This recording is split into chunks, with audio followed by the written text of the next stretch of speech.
कि वर्षा ऋतु के बाद भगवान श्री राम के सामने जब शरद ऋतु का आगमन होता है और तब प्रभु का एक चित्र आता है जब वो वर्षा ऋतु व्यतीत हो जाने के बाद वे आशा करते थे कि बीच में कभी सुग्रीव आवेंगे और उनको सीता की सुध लगाने का भान होगा। पर राजकाज में, वासनाओं में वे इतने डूबे कि भक्ति को भूल गए। और याद रखिए, भगवान ने बार बार जिस शब्द का प्रयोग किया, निर्मल निर्मल निर्मल, और वहां भी प्रभु ने एक बड़ा सुंदर वाक्य कहा। आप शब्द पर प्रभु के ध्यान दीजिए।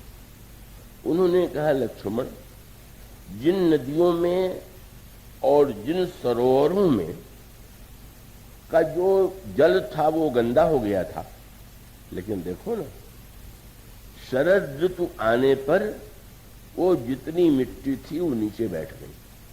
कैसे? सरिता सर निर्मल जल सोहा, संत हृदय जस गत मद मोहा। याद रखिए, इसने शब्द के पर ध्यान दीजिए। बोले संत के हृदय की तुलना कर रहे हैं। मानो संकेत क्या है? क्या जो श्रेष्ठ व्यक्ति होते हैं उनके जीवन में कभी कोई बुराई नहीं आती है क्या? क्या क्रोध नहीं आता है क्या? क्या उनके कभी जीवन में विपरीत वृत्तियां नहीं आती हैं क्या? पर इसका अभिप्राय यह है कि अगर कोई व्यक्ति ये चेष्टा करे कि 12 महीने जल गंदा ही गंदा रहे तो कितनी बड़ी विडंबना होगी। संत हृदय जस गत मद मोहा का अर्थ क्या हुआ?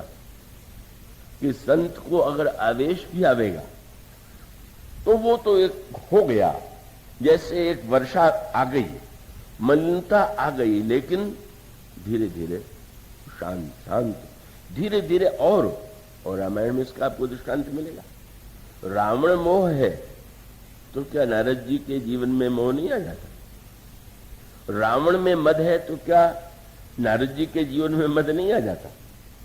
पर संत हृदय गत जस गत मद मोह का अभिप्राय यह है, भगवान का अभिप्राय था कि लक्ष्मण, जो व्यक्ति धीरे धीरे, 2-3 सूत्र वो देते हैं। एक तो प्रभु ने ये कहा कि आप देखेंगे कि बरसात में जितना जल होता है, शरद ऋतु में उतना जल अब जल नहीं रह जाता। यूं देखें तो जल की कमी हो गई, लेकिन वो जो वर्षा का आगाह जल था, जो गांवों को डुबो रहा था, नए नए तरह के रोगों को उत्पन्न कर रहा था, जल कम हो गया तो अच्छा हुआ। और कम होने के साथ साथ गंदगी नीचे, उसका मल जो था वो नीचे बैठ गया। और इसका अर्थ क्या है? भगवान के 2 सूत्रों पर ध्यान दिया। भगवान ने कहा, रस रस सूख सरित सर पानी। कैसे? बोले ममता त्याग करहि जिमि ज्ञानी। आप जाइए, जिस समय शरद ऋतु में सरोवर के किनारे खड़े होइए और कल जाइए तो आपको लगेगा कि कोई अंतर नहीं, लेकिन आप देखेंगे कि धीरे धीरे कुछ दिनों के बाद जितना जल था वो बहुत कम हो गया। वो स्वामी जी ने कहा, जो ज्ञानी होता है वो ममता का त्याग जो है इसी तरह से धीरे धीरे। और मानो संकेत क्या है? कई लोग वाणी के द्वारा तो ममता का त्याग रोज करते रहते हैं। संसार मिथ्या है, कोई अपना नहीं है, सब कुछ ये वाणी का विलास तो दिखाई देता है, पर वृत्ति में ममता ही कूट के भरी। या तो अहमता या ममता, मैं और मेरापन, यही जो 2 वस्तुएं हैं व्यक्ति के अंतःकरण को सबसे अधिक मलिन बनाती हैं। और यह मैं और मेरापन जो है, इससे मुक्त होना है। पर मैं और मेरेपन से मुक्त होना प्रवचन में सरल हो सकता है, पर जीवन में तो बड़ा कठिन है।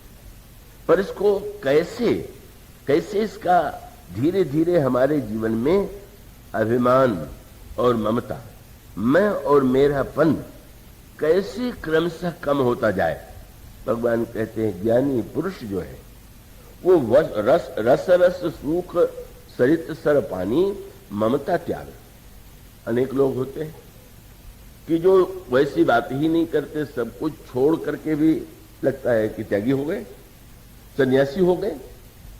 लेकिन क्या वो सचमुच भीतर से त्यागी होते हैं क्या?